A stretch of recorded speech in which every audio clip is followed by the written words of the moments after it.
7 years after the start of the war in Iraq, US President Barack Obama has announced that responsibility for security in the country has finally been handed over. Good evening. So tonight, I am announcing that the American combat mission in Iraq has ended. Operation Iraqi Freedom is over, and the Iraqi people now have lead responsibility for the security of their country. This was my pledge to the American people as a candidate for this office.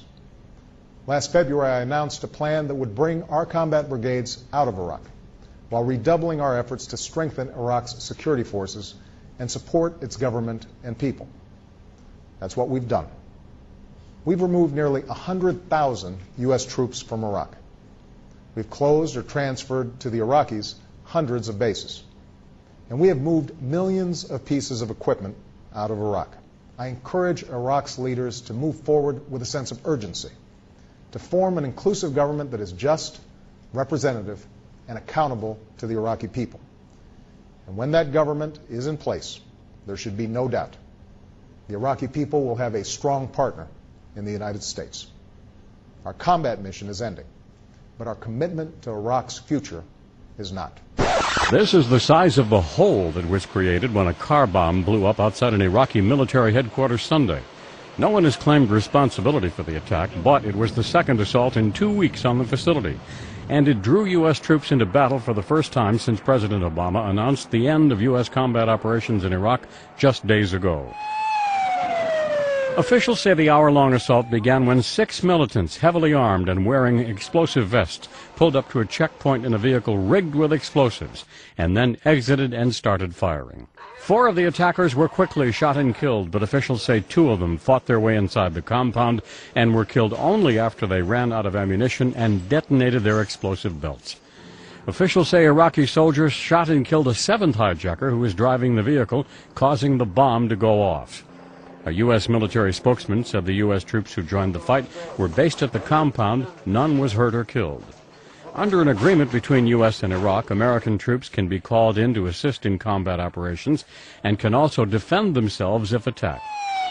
Sunday's attack showed the American troops who remain in Iraq are still being drawn into the fighting. It also shows the sort of lapses in security that have left Iraqis wary of the U.S. drawdown and distrustful of Iraqi forces to ultimately take responsibility for protecting the country. Brian Thomas, The Associated Press.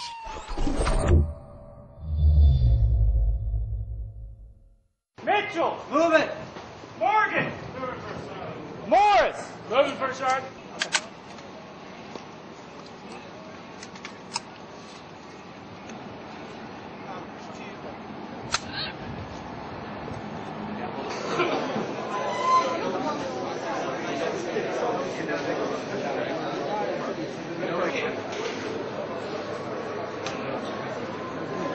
I wanted to make this a successful media event.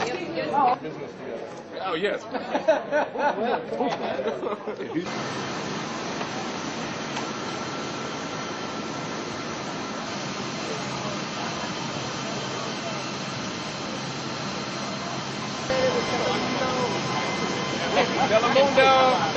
Goodbye, Iraq. Happy to be going home. It's not about justice, it's not about agenda, it's not about mobilizing people, it's about dialing for corporate dollars. These 2 parties have sold the U.S. government and the American people to the highest bidders. You know what the motto? You know what the motto of this country ought to be? You give us a color, we'll wipe it out.